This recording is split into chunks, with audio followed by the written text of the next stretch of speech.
I wasn't even supposed to be there that day. That's the thing about moments that crack your life open a little, they never announce themselves. You don't get a warning. You're just standing somewhere ordinary, doing something forgettable, and then, the world tilts 2 degrees and nothing looks quite the same after. I was in London on a Tuesday in early October, which is the best kind of Tuesday in the best kind of October, that specific breed of cold where the sky goes this bruised, pewter grey and the air smells like old stone and wet leaves and someone's coffee 3 streets over. I had a train to Edinburgh at 4:30. I had about 2.5 hours to kill. So I did what every tourist does when they've got dead time and no particular plan. I went to Buckingham Palace. Not because I hadn't seen it before. I'd passed it twice on previous trips, done the obligatory photograph, felt vaguely underwhelmed the way you do when something famous turns out to be just a building surrounded by other buildings. But, that morning, with the hours loose in my hands and the underground spitting me out at St. James's Park, I figured, why not? Walk the perimeter. Find somewhere to sit.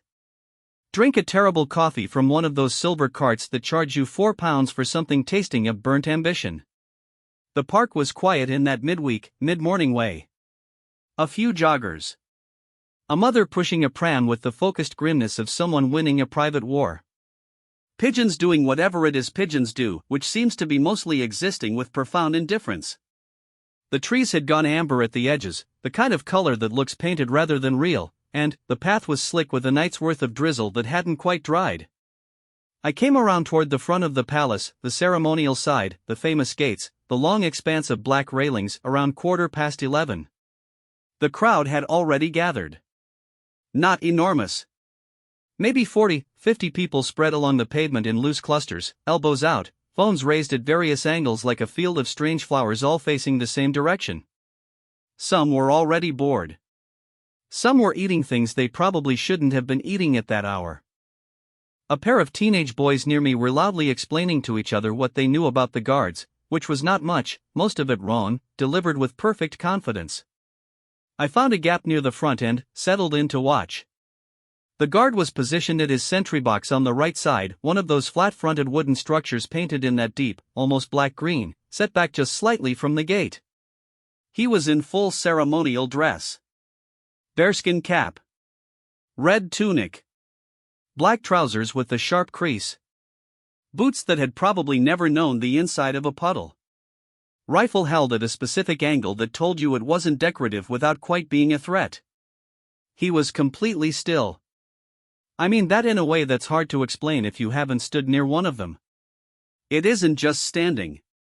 It's something else. Most people, when they're made to hold still, vibrate slightly with the effort of it. You can see the suppression in their jaw, their shoulders, the micro-adjustments of weight.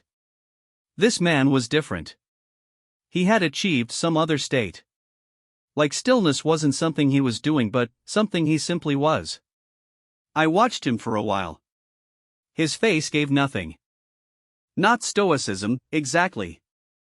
More like a particular quality of absence, not vacant, but sealed. Brown eyes, early 30s maybe, cheekbones sharp enough to be unkind. Whatever was happening behind that face was filed away somewhere with no return address.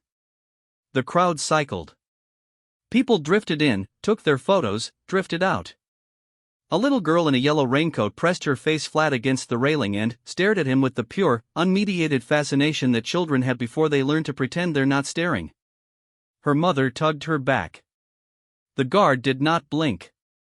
I was about to move on to check the time, find that coffee, start drifting toward Victoria when I heard her. She was loud before she was visible, which is its own kind of warning. A voice with that particular register, not screaming, not quite shouting, but pitched in that zone that cuts through street noise the way a car alarm does, not because it's the loudest thing but because it carries a specific edge. Irritated. Entitled. Used to being heard. This is absolutely absurd. Someone get me a manager.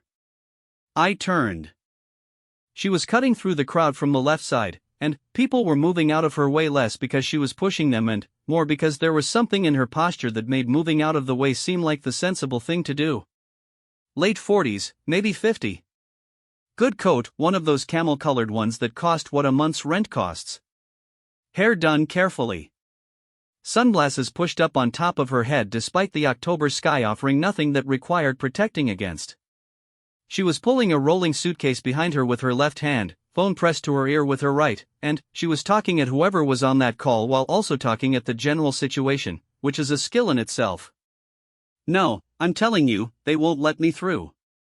I have documentation. I have a letter from the no, listen to me, a police officer near the gate was trying to speak to her. His tone was careful in that trained professional way, the kind of calm that's constructed rather than felt. He was explaining something. She wasn't listening, not really, she was waiting for the pause in his words so she could insert more of her own. I couldn't catch the full of it from where I stood, but fragments reached me. Something about access. Something about a private tour, a reservation, a confirmation email on her phone that she kept trying to show people who were not asking to see it. Something about having come a very long way and this being completely unacceptable and didn't they know who, and there it was, that specific sentence fragment, the one that trails off because even the person saying it knows how it sounds. The police officer was not moving. The gate was not opening. And then, she turned toward the sentry box. I don't know if she made a decision in that moment or if she'd simply run out of other directions to point her anger. But she walked purposefully, heels sharp on the wet pavement, straight toward the guard. You, she said. You there. He didn't look at her. Which, to be fair, is the job. The guard doesn't look at you. The guard looks through whatever you happen to be in front of. I am speaking to you. Still nothing. He was staring at some point in the middle distance with that particular sealed-off quality I'd noticed before. She stepped closer. Someone in the crowd made a low sound, not quite a warning, not quite a murmur. Just the collective intake of 40 people realizing something was about to happen. This is beyond rude. Her voice had gone harder. You are a public servant. You work for the crown. You work for the people of this country and, I want, she reached out. Not a grab. Not a push. A slap, or something close enough to a slap that the distinction doesn't really matter. Her hand came up and caught him on the left arm, just below where the sleeve met the strap of his rifle. Sharp. Deliberate. The sound of it was smaller than you'd expect. A dry little crack.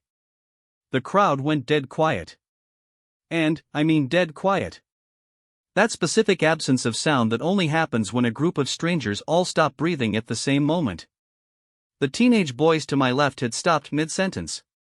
The woman with the pram, who had drifted over out of curiosity, had gone completely still. Even the pigeons, inexplicably, seemed to pause.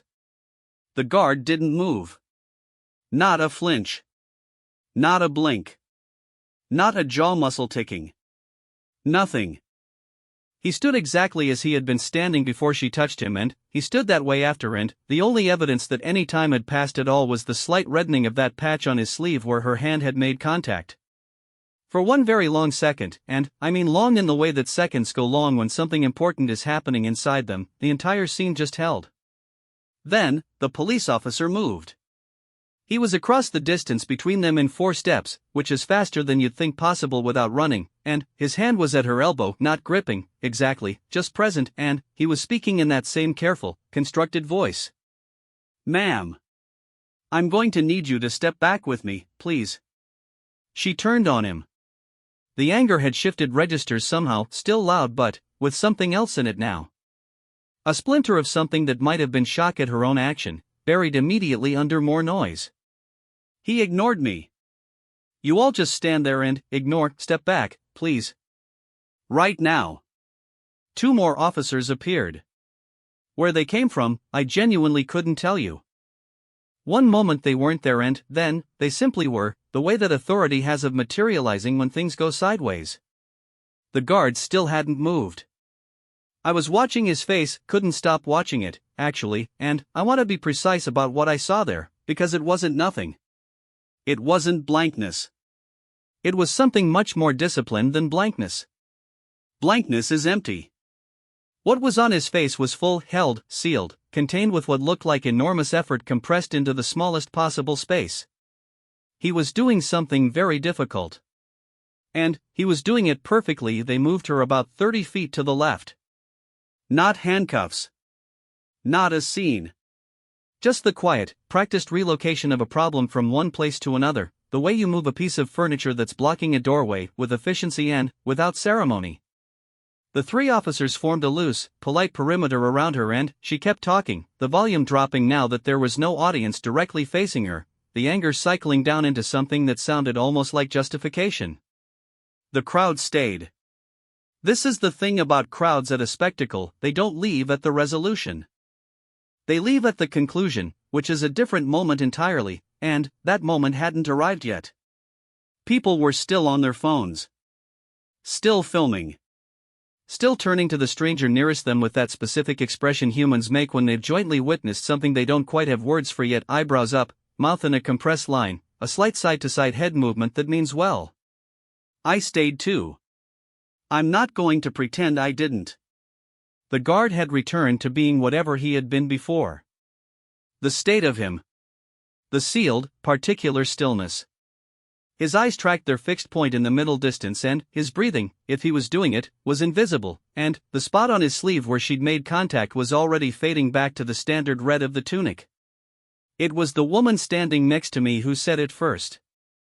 She was perhaps 60, silver hair pinned back, a proper London cold weather person in a padded jacket with a sensible collar. She'd been standing at the railings when I arrived, and she hadn't moved through any of it, which suggested she was either very composed or very used to watching tourists behave badly at historic sites, possibly both. 17 years, she said. To me, or to no one. The way people say things sometimes just to release them into the air. I looked at her. My brother did that for 17 years, she said, nodding toward the sentry box. Household cavalry. He told me once, the hardest part isn't the cold. Isn't the standing. It's the things people do when they think you're not quite real. She paused. They stop seeing a man and they start seeing a prop. I didn't say anything. Didn't need to. She wasn't looking for a response.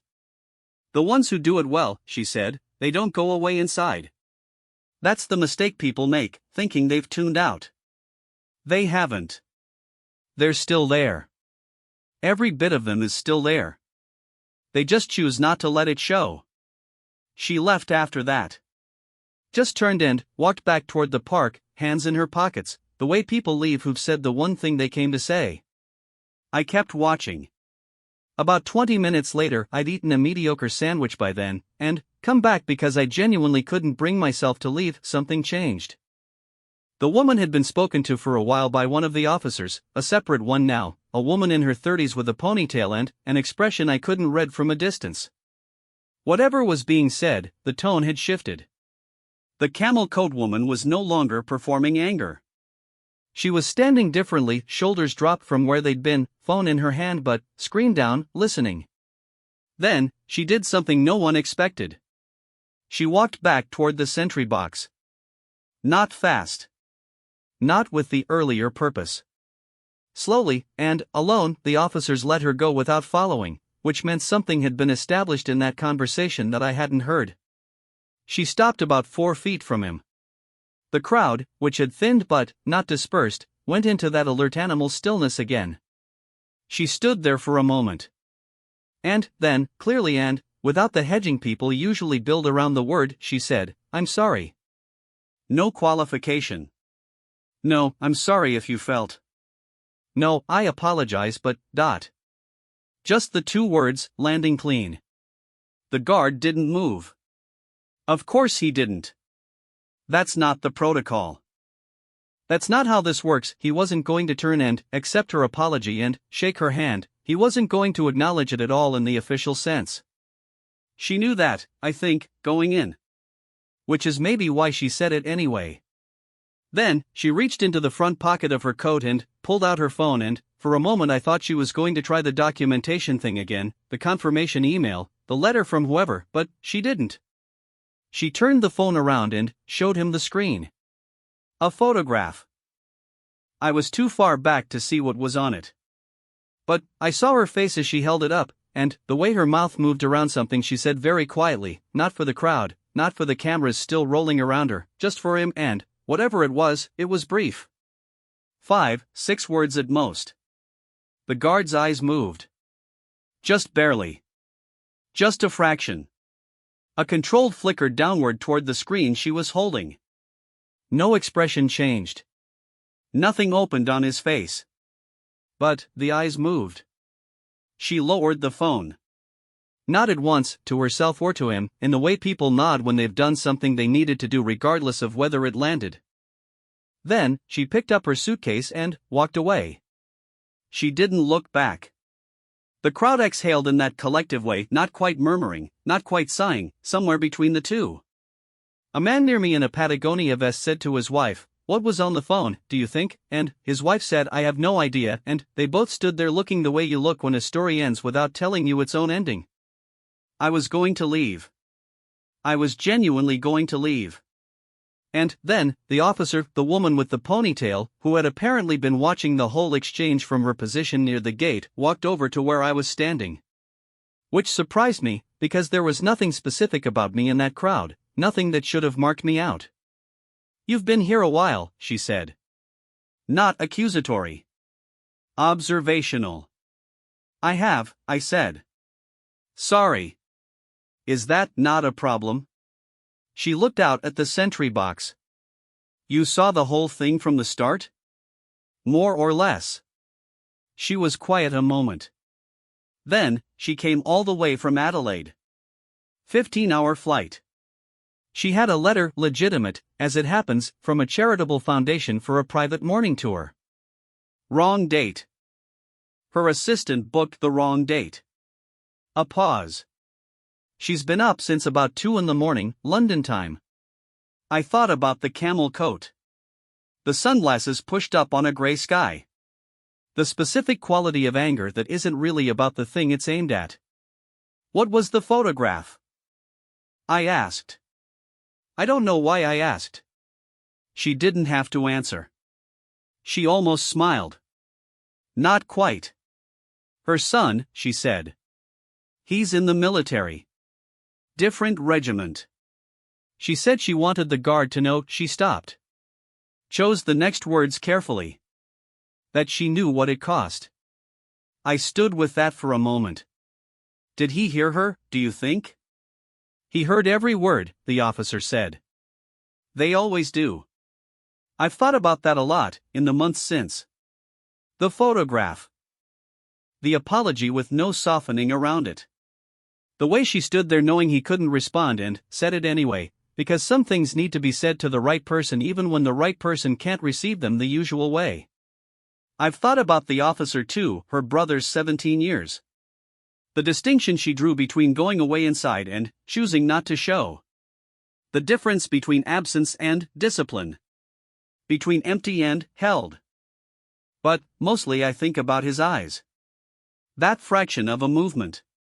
That single controlled flicker toward a photograph he shouldn't have looked at, in a moment nobody was supposed to notice. It was nothing. It was a millimeter of a gesture. It was everything. I missed my Edinburgh train. Not by accident. I'm going to own that.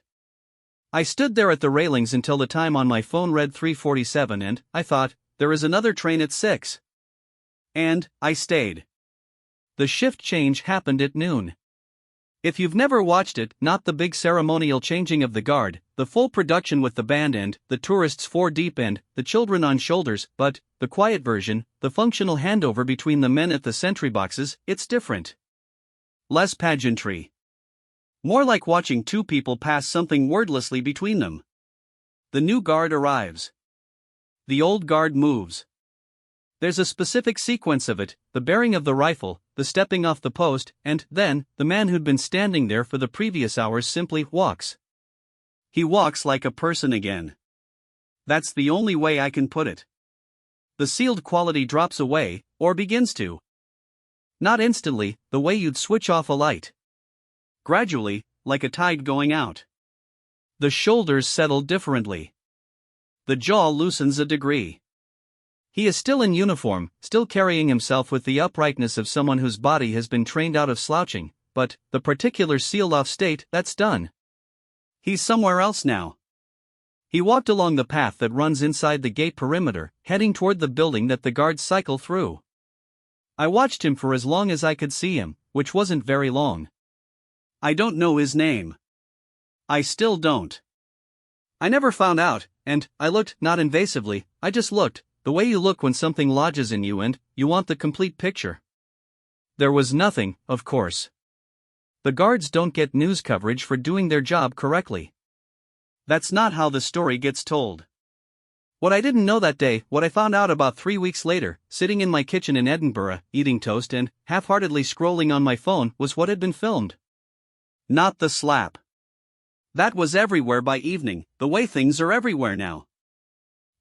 15 different phone videos from 12 different angles. The British tabloids had it by 3 o'clock. The international outlets by 5. The headline variations were exactly what you'd expect: shocking moment, woman strikes royal guard, and tourist attacks soldier outside Buckingham Palace, and the comments sections were the predictable soup of outrage and counter-outrage and people shouting about things the video hadn't shown. What I mean is, a different video. Someone had filmed the apology. Not just the apology, the whole of it. The walk back. The stopping. The phone. The quiet words. And the eyes. The footage was shaky, taken on what appeared to be an older phone from a position further back in the crowd, and the audio was mostly ambient noise, traffic, pigeons, someone's child asking to go home, but you could see the frame of it clearly enough. You could see her holding the phone up. You could see the tilt of her head as she said whatever she said. And you could see, if you watched the right part of the screen, if you were looking for it, the tiny controlled flicker of his eyes. The caption someone put on it was, "He heard her." That was it. Just that. It had 4 million views by the time I stumbled across it. 8 million 2 days later. Not because of the slap, that video had already burned through its cycle. Because of those 2 words. He heard her. Because somewhere in the gap between what the woman had done and what she'd come back to do, something had happened that people recognized as true even when they couldn't name exactly what it was. The comments on that one were different. Not uniformly, there's never a comments section that's uniformly anything, that's not how people work. But there were long ones, the kind people write at 1 in the morning when something has caught them somewhere they weren't expecting. Veterans talking about what it takes to hold a post. Parents talking about sons and daughters in service. People who'd been in the middle of something hard and found in the 30-second clip of a woman apologizing to an immovable man some tiny mirror of their own situation, some version of the thing they needed to say to someone who couldn't respond. She flew 15 hours and got the date wrong and lost her temper and then went back and said sorry anyway. That's the story, isn't it? That's the whole of it. I called my mother that night. Which is not something I do every night. I should, and I don't, and that's a conversation I've had with myself more times than it's done any good. We talked for 40 minutes, which is a long time for us. She told me about her garden. About the neighbors. About the particular shade of hydrangea that had finally come back after a rough summer. I didn't tell her about the guard, or the woman, or the photograph. I didn't need to. It wasn't that kind of call. It was just a call. Just her voice and mine, with all the things we don't say exactly filling the space between everything we do, which is its own kind of language, the one that matters most. Somewhere in the weeks that followed, I read a piece, not tabloid, a longer one, the kind that takes its time, about the household cavalry, about the training. About what it takes to do what those men do. The physicality of it was what everyone focused on, the cold, the hours, the absolute prohibition on reaction. And, yes. That's real. That's extraordinary in its own right. But, the piece had one paragraph I kept going back to. It quoted a former member of the regiment, retired now, who said something I haven't been able to shake. He said, "The discipline isn't about not feeling. It's about proving that what you feel doesn't own you. That what you feel doesn't own you." I think about the woman in the camel coat. The 15-hour flight. The wrong date. The 2 in the morning still running in her system when she reached those gates. The letter in her bag that was legitimate and useless. The anger that had nowhere to go and went somewhere it shouldn't. And, then, the walk back. Those are two different things she did that day. One of them was ugly and small and caught on 12 cameras. The other one most people almost missed. Which one do you think she remembers? Which one do you think he remembers? There's a photograph on my phone that I took that morning, before any of it happened. Just the sentry box, just the guard, the gray October sky behind him, a pigeon in the bottom left corner of the frame doing absolutely nothing with great commitment. It's not a good photograph. The light is flat and I was too far back and the pigeon is a distraction. I've never deleted it. I look at it sometimes when I'm on the train or waiting for something or sitting in that particular stillness of a Tuesday afternoon when nothing is pressing and the light is doing that low gray thing. I look at it and I think about the woman with the silver hair whose brother stood this post for 17 years. About what she said. About the difference between going away and choosing not to show.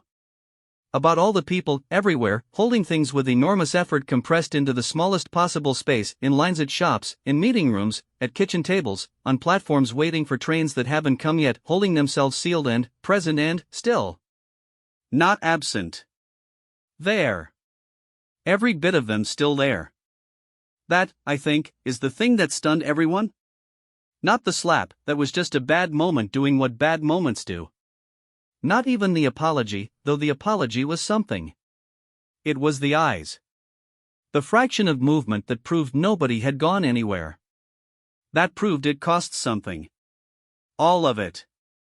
Every minute of the holding. And that it's worth it anyway.